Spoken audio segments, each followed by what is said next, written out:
Hi, Scott here again, and welcome into another Raw Food Masterclass. I hope you're enjoying what you've participated in to date. I certainly am, and we certainly enjoy putting these together in a way that provides you with some really factual information. I think for me this week, information is what it's all about. Information is fueling this revolution around nutrition, personal health, self-healing. And the number of people that I've spoken to and also things that I've written this week has all been about the power that you receive and the empowerment that you receive during the self-healing process. So I hope that the information I'm sharing with you, you can pull down and put into your little box and build up that nutritional reality for yourself that is actually going to lead you somewhere that's powerful and positive. Okay, so for this particular class, winter months, cooler climes and things like that, how do you actually get warmer food?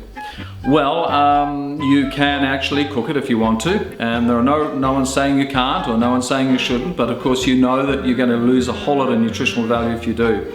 But how about using spices to actually heat your body up by eating food that you can put into your body at room temperature and then allowing those spices to actually do the heating for you? Garlics, gingers, galangal, other spices like chilies and things like that. They're all part and parcel of this heating process.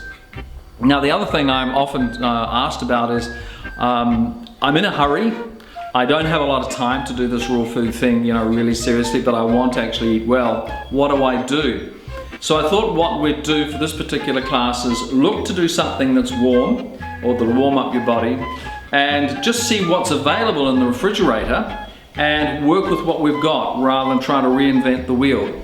So why don't you come on in and have a look inside my refrigerator and we'll work out the ingredients for this particular class. Okie doke. So if you actually buy basics, you can always pretty well guarantee that you're not going to go hungry. So what I've got here, and I'll put them out and I'll gather a few bits and pieces as well, and we'll just talk about them.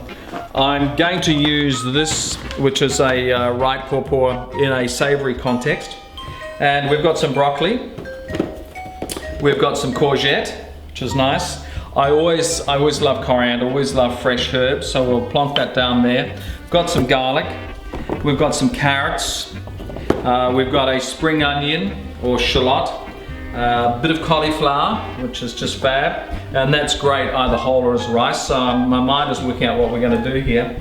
And we've got some corn. So basically, with everything we've got here, we've got a brilliant meal that certainly will see you in good stead from a nutritional point of view. So I think what I'll do is I'll go to page 122 of my Let's Eat Raw recipe book, and this is a vegetable curry that's absolutely fabulous. We've got all the ingredients for the vegetable curry right here. We're going to create a lovely flavoursome sauce to go with the diced vegetables that we have here. So I think what I'll do is I'll get on and dice those vegetables up, and you come back in just a few minutes, because the last thing you want to do is see me stand around for half an hour dicing vegetables. In fact, it'll only take a few minutes if there's a couple of you, but I've got 4 people for lunch today, and we're going to eat the proceeds of this particular class, and I know they're going to enjoy it. So I'll see you in just a moment. Okay, well you can see that I've got a lovely bowl of diced vegetables here. I've actually just squeezed some lime juice over them as well, and lime juice has the effect of actually sort of cooking it. Now, this didn't take very long at all. It took about 10 minutes to quickly dice the ingredients that we saw in the opening shots. Now, once you actually just put some lime juice on, a little bit of salt and pepper, just put it to one side, because the next thing we want to do is prepare the sauce, all right? So let's just focus on the sauce for a second. Now, the basis of a lot of sauces, especially those in the recipe book, are in fact cashew nuts and coconut cream. Now, all you need to do is actually find a reputable brand of coconut cream. This is a local brand. It's actually from Thailand, but it is a local brand available here in Queensland, Australia. And cashews. Now, these are raw cashews. They're not roasted. They're actually cashew pieces that I buy instead of buying whole ones, because they're inexpensive. And what I've done is I've put the cashews in the bottom. You can see the cashews in the bottom of my blender here. I've added the coconut milk. And what else needs to go in it? Well, I have put in a kaffir lime leaf. Now, have you seen the kaffir lime leaf before? If you can get hold of these, they're a 2-leaf leaf, as it were, but the zingy fragrance from the kaffir lime imparts a fragrance which is actually quite sublime. The other thing I want to do is drop some garlic in, which is what I'll do there. I put some kaffir lime in leaf already. The coriander, by the way, I'm actually going to hold off for a garnish, so we'll just hold on to that for a second. And just need a few more of these shallots or spring onions. And this just imparts a lovely oniony flavour as well to it. It's all about flavours, of course. Now, the other thing I wanted to do, which I've just forgotten, I'll go to the refrigerator again, so just bear with me, is I've got some galangal and I've got some ginger. Now, there's some ginger which is local ginger, and this is galangal from the same family. It's a woody root. It's quite dark, but the fragrance of that galangal is amazing. And that ginger is absolutely even more incredible. So I want to plonk some of that into this as well. So let me just chop some of that up. Just take the end off and just trim up the edges. Just get rid of the skin on either side. And you see how it comes out. Fragrance is incredible. And drop that in there. And what I'm going to do is, just using a larger knife, I'm going to shave some of this galangal. Now, you don't need much of the galangal because it's actually very, very fragrant. And I'm just going to shave some of that off. That's all you need. You see how the woody nature of the galangal, but the fragrance, wow, is very, very strong, and it's just stunning. So we'll plonk that in as well. And a chili. Now, I don't go overboard in deference to people in my household. I don't go overboard on chilies, we just keep it mild. And this just adds a nice zing to the whole combination here of this curry sauce that I'm making. Interestingly enough, when I had digestive issues, I wasn't able to eat chilies. It used to cause massive issues for me. But once I got my digestion working again, I really enjoy having that little bite of chili in my food. Now, the other thing I've got is, people say, well, what sort of curries do you use? What sort of curry flavoring? You know, you can buy pre-made curry flavoring, and that's not a problem. You just look for any flavor enhancers, look for sugar, look for any other chemicals that they might put in the curry or anything like that to keep everything separate. But I tend to actually buy my curry flavoring from the market. Fragrance is actually sublime. And I'm going to add that to this entire concoction that we're putting together here. So it's going to be quite strong. Now, the beautiful thing about actually putting dry curry powder into a wet mix is that the longer it stays in the wet mix, the more fragrant that sauce becomes. Now, I'm actually going to add a carrot, because you saw the carrots in the mixture. I didn't dice any carrots because I enjoy them, but I tend actually to enjoy them for their color and just eating them on their own, not necessarily in a curry. So I'm going to chop this up and I'm going to put this in the sauce so that what we get is we get a lovely orange tinge to this particular sauce.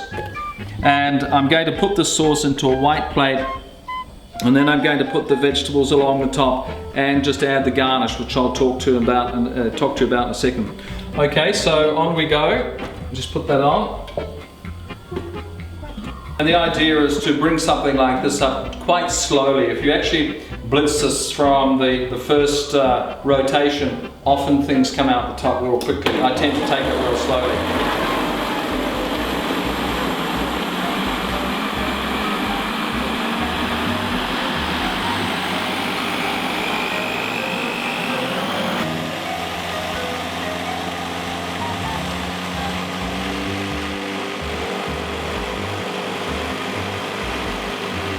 Okay, that's about done. So we've got a nice creamy texture here. The most important thing, of course, is to do a taste test.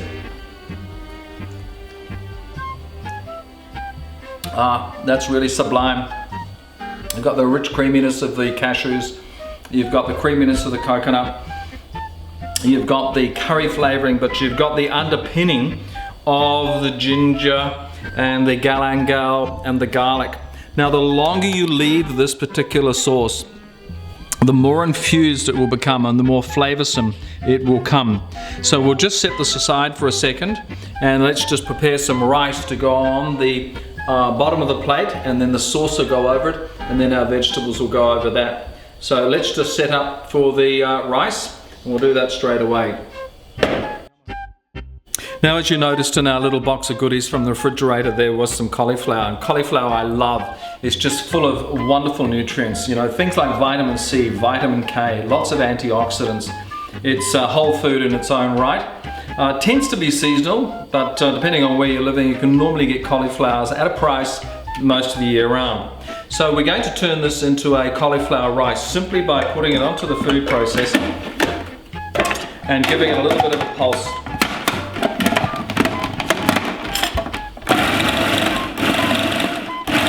Now, the idea is not to over-pulse your rice, otherwise it turns mushy, and there's nothing worse than mushy raw cauliflower rice.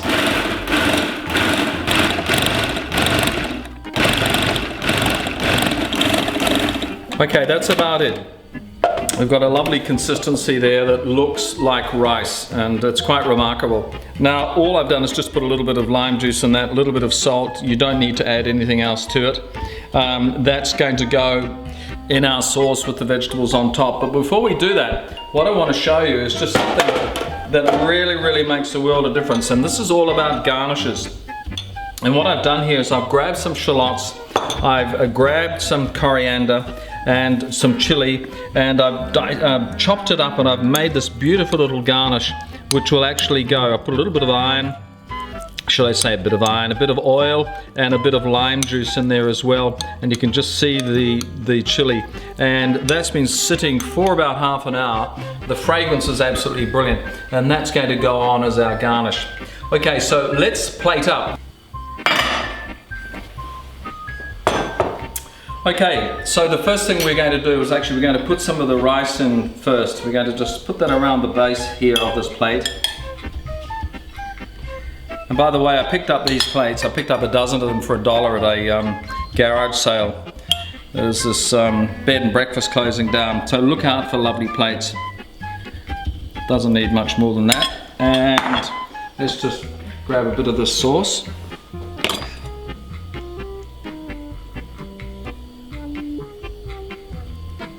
We want to just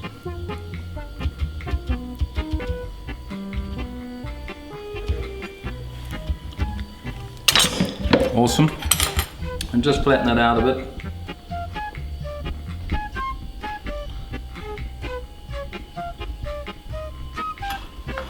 And the next thing we do is grab this, give us a bit of a stir up, and we'll put some vegetables across the top here.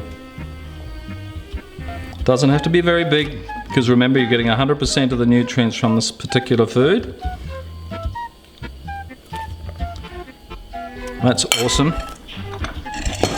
Now, it doesn't matter how simple your food is, and bear in mind this has come virtually from your refrigerator literally half an hour ago, 20 minutes ago.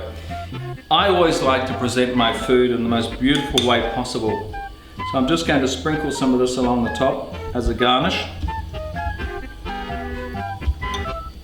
And I love using my fingers, it just adds another flavor dimension.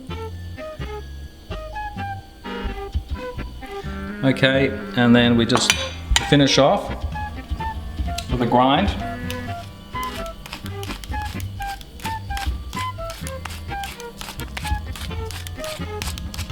And there you have our most delightful vegetable curry. You can't ask for much better than that. It's stylish, it's tasty, and that is a main course. Even just dinner one night is basically all you need. Now I'm going to plate up the rest of the plates. We're going to sit down and enjoy this together. My mouth is watering actually to the point where it's almost uncontrollable, so I'm going to have to do something about it. So the best thing to do is to say the taste I've already tasted are fabulous. I know you'll enjoy this. Page 122 of my Let's Eat Raw recipe book. And there's your vegetable curry. Okay, so that about wraps things up. We're ready to actually sit down and have this for our lunch because my saliva is working overtime right now. I found something else in the refrigerator in the form of hemp seeds for our dessert, and I'm going to do something really, really special with those coming up right after this.